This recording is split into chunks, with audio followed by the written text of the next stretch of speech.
it's the end of the world as we know it show, and I'll tell you why you shouldn't feel fine. So I'm doing a series of videos. They're on things that are unreal but are actually real that are going on. So I'm trying to educate people. I'm trying to let them know what's going on. This topic is marijuana and drug legalization. So we're going to talk about why that might be a good idea. If you want to find out more, keep listening.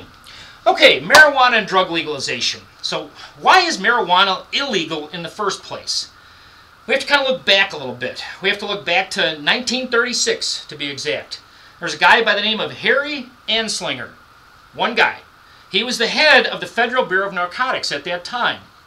He kind of had this idea that marijuana was something that would make people seem violent, crazy. They were going to do bad things if they were on marijuana. I don't know if any of you saw Reefer Madness, but that was his promotional video. He did that. So he commissioned that by the federal government. They produced that film. It was kind of trying to make people aware of how bad things could get. Now, what was interesting was the word about how marijuana was able to become illegal and how they influenced people on this it was done through Hearst newspapers. Now, William Randolph Hearst, was an interesting guy. He's very similar to Rupert Murdoch. So check out my video on Rupert. I've got another one on him. Interesting guy. He controlled a number of newspapers, radio outlets. He controlled the media at the time. And what happened was Harry Anslinger convinced him to go after marijuana. And the reason that Hearst thought this was a good idea is because marijuana is related to the hemp industry. Now, hemp is an amazing thing. You can use it for a lot of different purposes. One of the things you can do is use it for paper. Now, the thing was that William Randolph Hearst, because of all his newspapers, used a lot of paper. Now, he had a huge debt to Canada, to the Canadian paper mills. And so what he did was he basically had to use their product, so he had a vested interest in not wanting a successful hemp industry in this country to compete with the paper. It was actually cheaper for him to go to Canada and get that than it was for the hemp industry. So he basically demonized marijuana and hemp, and it got made illegal. It kind of escalated in 1975 with Richard Nixon.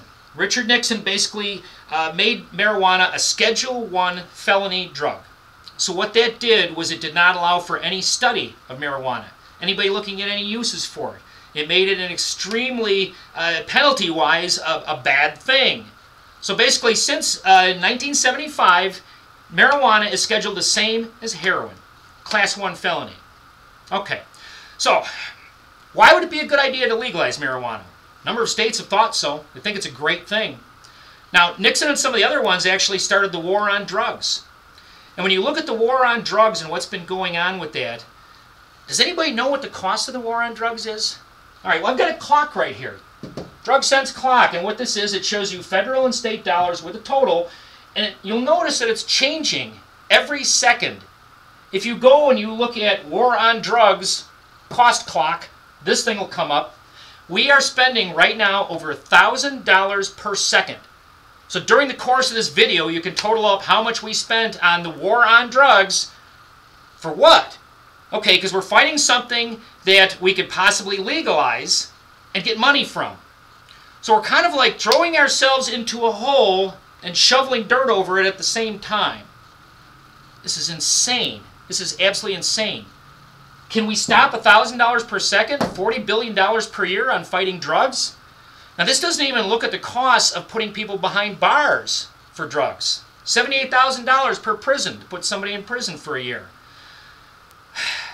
Now, what happens if we legalize drugs? I know there's a lot of people who are very concerned there's going to be rampant marijuana use or whatever going on all over the place. Take a look at the states that have done it so far. They've done it very successfully. They brought in a ton of money for taxes. You're going to see California and Nevada come online this year. You want to talk about the amount of money that's going to come in? This would solve so many problems, all right? Because number one, we're not spending $1,000 per second, but number two, we're bringing in tax dollars. We're creating jobs. We are stimulating the economy in ways that can't be believed. Now, an offshoot of this is I'm going to say let's legalize all drugs. You're going to say that's crazy. Even heroin? Yeah, heroin. Why would we want to legalize heroin? I'll tell you why. All right. First of all, why are people getting addicted to heroin? People are getting addicted mainly because of an opioid epidemic. For a while there, doctors, it seemed like a good idea, and it was actually pushed by the pharmaceutical companies. You can look this up. And basically they pushed them into writing prescriptions on opioids. So anybody that had any kind of pain, you'd go, they'd give you a prescription, take the opioids. How many people have gotten addicted to opioids?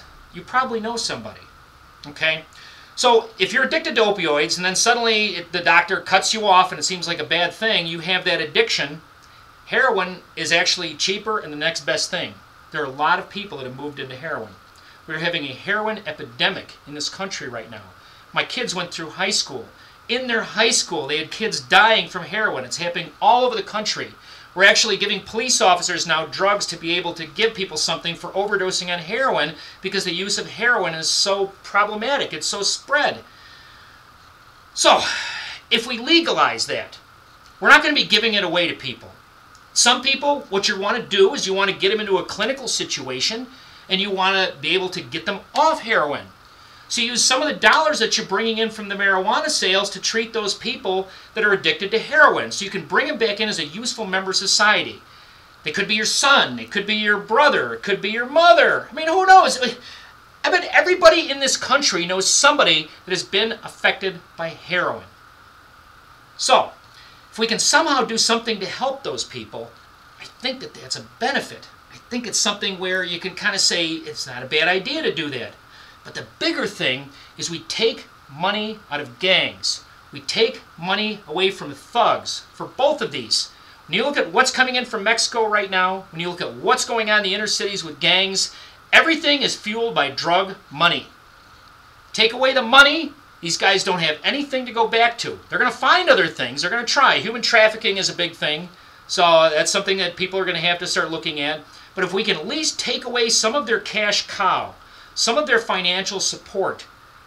So not only are you going to have tax money coming in, you're not going to be spending $1,000 a second, you're going to have drugs, gangs, criminals and gangs with less influence.